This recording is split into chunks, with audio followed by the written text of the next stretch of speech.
Bueno, pues aquí estamos en la cuarta y última parte de este super mega hiper programa de 4 partes sobre las últimas informaciones aparecidas sobre el Majestic 12 y las identidades de sus integrantes, así que sin más preámbulos nos vamos en esta apasionante investigación que he hecho para vosotros.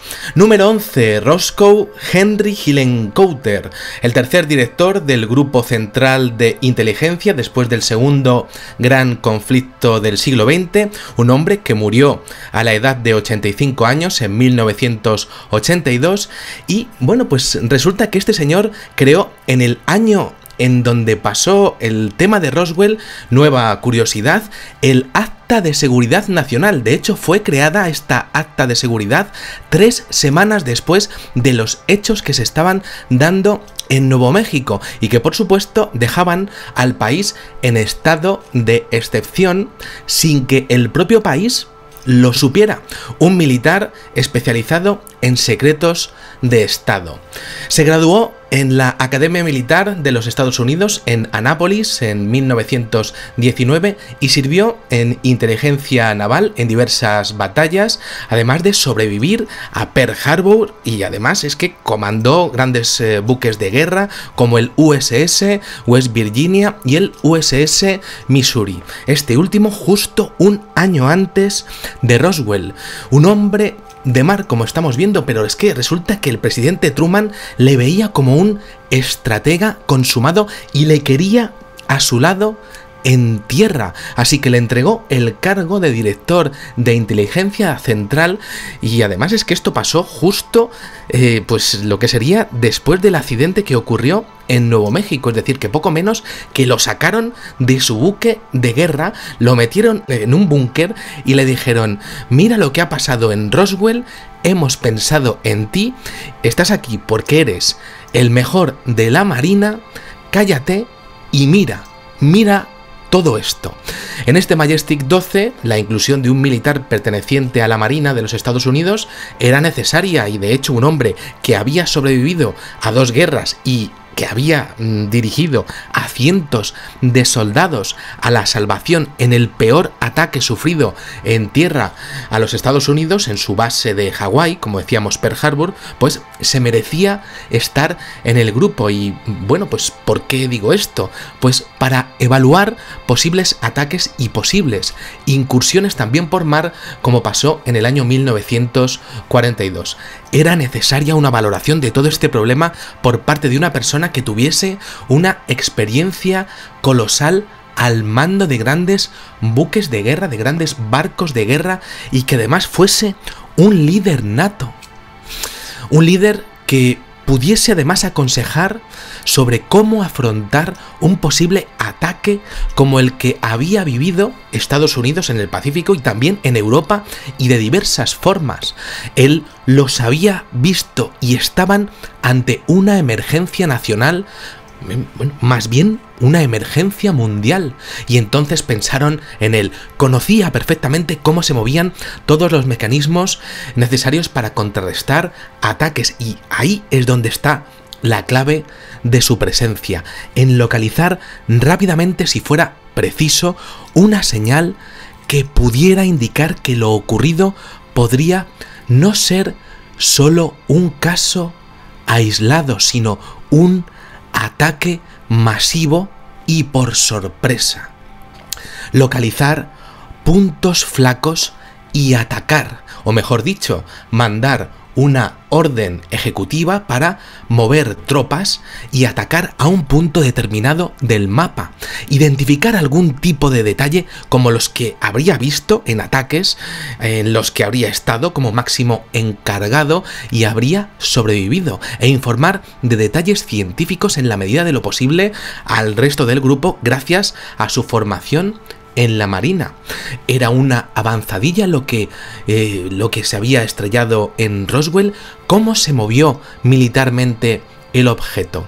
Cuando en un principio el Majestic 12 dio pues paso a grupos mucho más grandes de investigación, el grupo original fue disgregándose y Hillenkoetter se libró varios enemigos durante su carrera en la CIA, en la época del macarcismo, al respecto de, como siempre, del tema de la bomba atómica y de la posibilidad de detectar si Rusia la llegase a tener o no. Ese era su trabajo, y claro, esto es algo que encaja con su posición en el Majestic 12 al respecto de localizar amenazas y reaccionar. ¿Cuál era el potencial real a nivel bélico de lo recuperado? Se necesitaban opiniones de todo tipo, y la persona que debía investigar a los rusos, si nos damos cuenta, era la misma que debía captar la peligrosidad de lo recuperado en Nuevo México. Otra curiosidad es que en el año 1956 Hillenkoetter estuvo en el Consejo de Gobernadores del NICAP, el Comité Nacional de Investigaciones sobre Fenómenos Aéreos, que se formó en el año 1956. Estuvo 5 años allí hasta que retomó de nuevo una exitosa carrera militar tras insinuar en el NICAP y en público que existía un encubrimiento de operaciones que afectaban a la seguridad nacional de los Estados Unidos y que no era ninguna potencia, ni Rusia, ni Alemania, ni China, ni Japón, la responsable de la amenaza. Ese NICAP se dedicó, ¿sabéis a qué? A la investigación del fenómeno OVNI. Curiosidades de la vida, curiosa insinuación una vez más, pues claro, pues aquí tenemos a este señor que no llegó a afirmar que el fenómeno extraterrestre era real, por si acaso, pues acababa como su compañero James Vincent Forrestal, que vimos cómo había terminado en el primer programa de esta serie de programas sobre el Majestic 12. Y bueno, pues llegamos al número 12, al señor Jerome Clark Hunsaker, fallecido en el año 1984 con la edad de 98 años, educado en el Instituto Tecnológico de Massachusetts con maestría en lo que sería la aerodinámica y estudiando directamente del legado de Gustave Eiffel, de la Torre Eiffel, al respecto de la resistencia de los metales al aire y al agua. Y es que el suyo fue un caso increíble. Estuvo en la Academia Naval de los Estados Unidos y fue impulsor de varios avances científicos, como el primer túnel de viento del mundo, además de presidente de compañías como la Goodyear Zeppelin Company antes de la catástrofe del Hindenburg.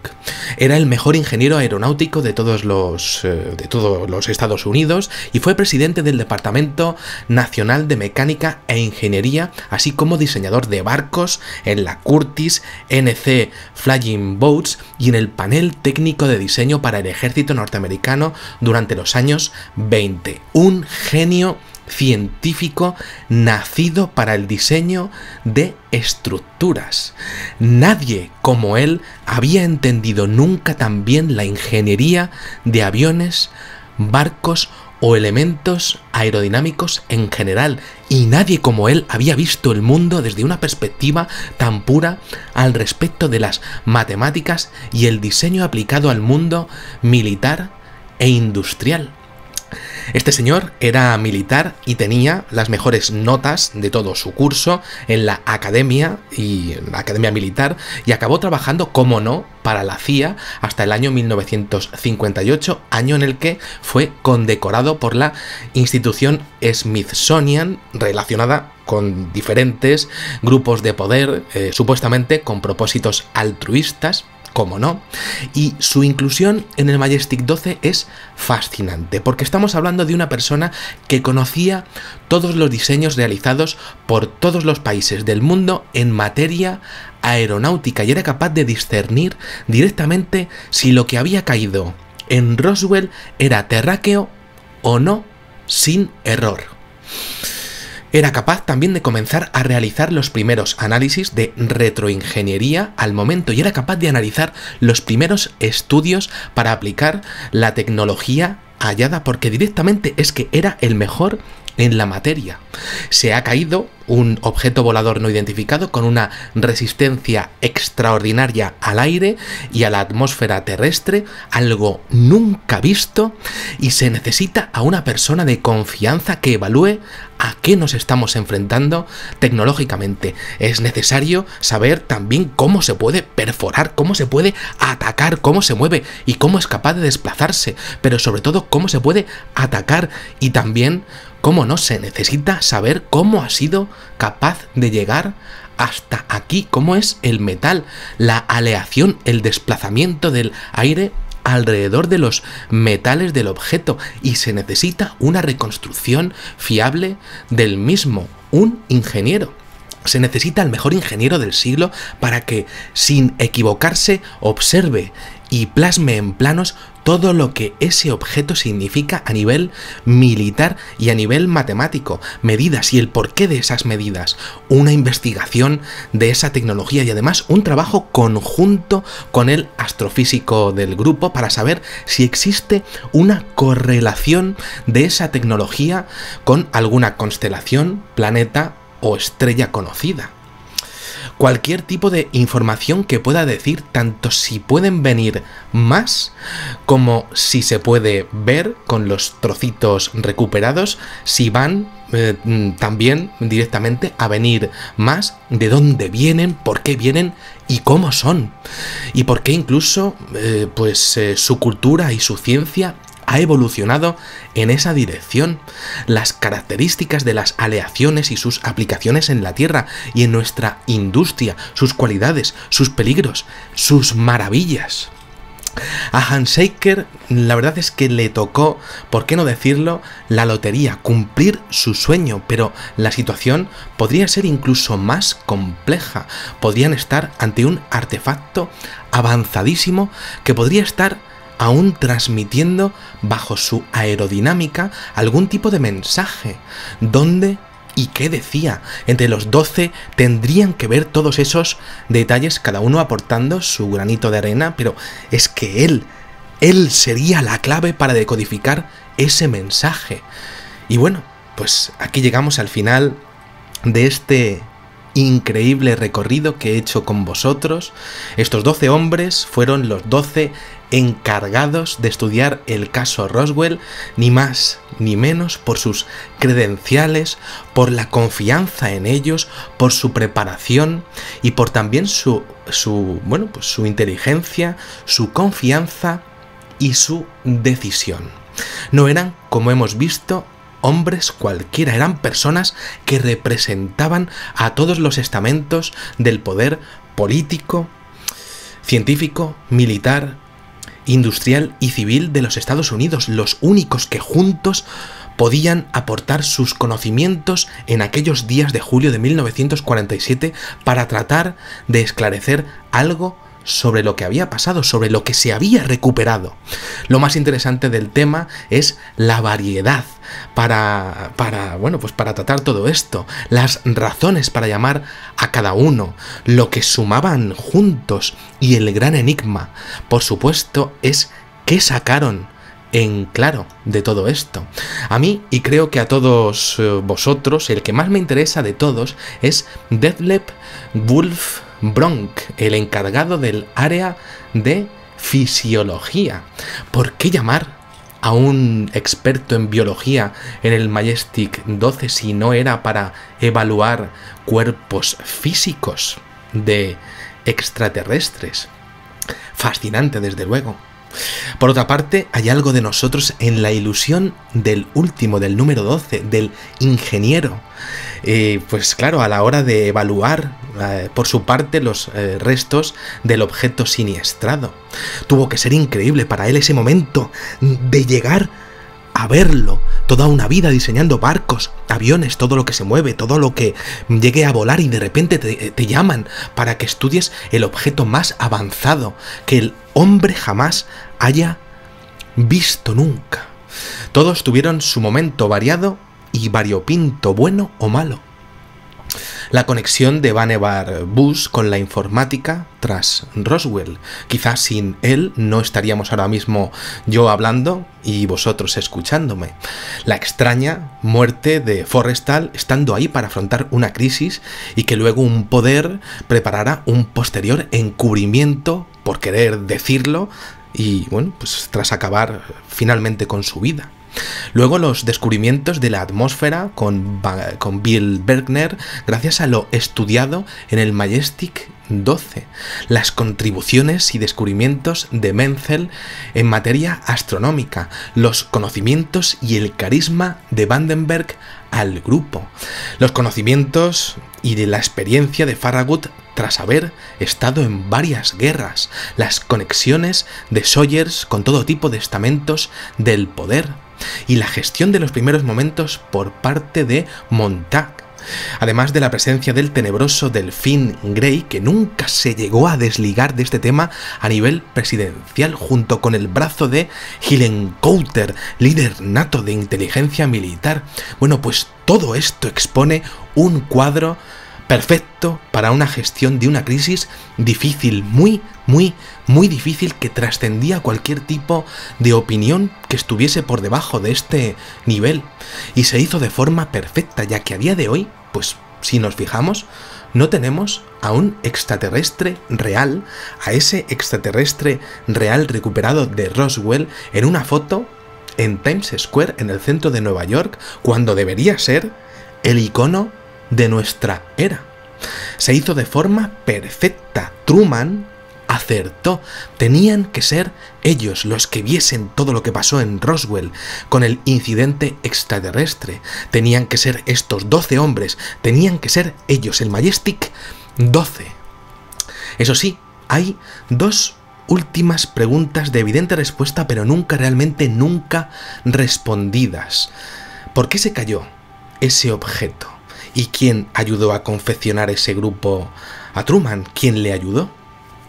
Bueno, pues os puedo decir que según el investigador Dan Burris, hay algo aún más inquietante en todo esto, porque el Majestic 12 aparece nombrado en muchos documentos filtrados supuestamente como MJ-12, pero la interpretación no sería exactamente esa. Habría otra tremenda afirmación que sería perturbadora ante esto, y es que habría otro grupo ya dedicado a este tema que prácticamente ya tenía preparado el escenario y sabría cómo actuar ante algo así. Efectivamente, MJ-12 en los documentos no haría referencia a Majestic 12, sino a Majority 12, el grupo de la mayoría, el comité de la mayoría, una organización masónica que coordinaría los contactos extraterrestres con la Tierra y que ya habría hecho aparición en diferentes incidentes anteriores. Y lo digo porque 2 semanas antes, en la isla Maury, en el estado de Washington, ya comenzaron los incidentes con ovnis, y también en el año 1942, como ya he mencionado en otra parte del programa y también en otros programas, el ejército de los Estados Unidos ya había tenido un problema bastante serio en Los Ángeles con un objeto idéntico al de Roswell. Ese no se cayó, aunque le dispararan más de 80 obuses, pero eso es arena de otro costal. Aquí solamente hemos hablado de la mayor conspiración de todos los tiempos. Nada más. Quiero agradeceros a todos los que hayáis llegado hasta aquí, pues de todo corazón que hayáis visto este programa de 4 partes, y nada, pues que os espero en el siguiente, que desde luego pues estoy también en plena investigación y que es sorprendente, a mí me está dejando absolutamente alucinado, y que creo que no, la verdad es que va a ser absolutamente inolvidable. Para mí esta investigación lo ha sido, y espero que para vosotros también ver todo esto también haya sido inolvidable. Nada más, espero que hayáis disfrutado de este videoprograma, de estos 4, y os espero en el siguiente. Muchísimas gracias y, como digo siempre, salud y suerte. Adiós.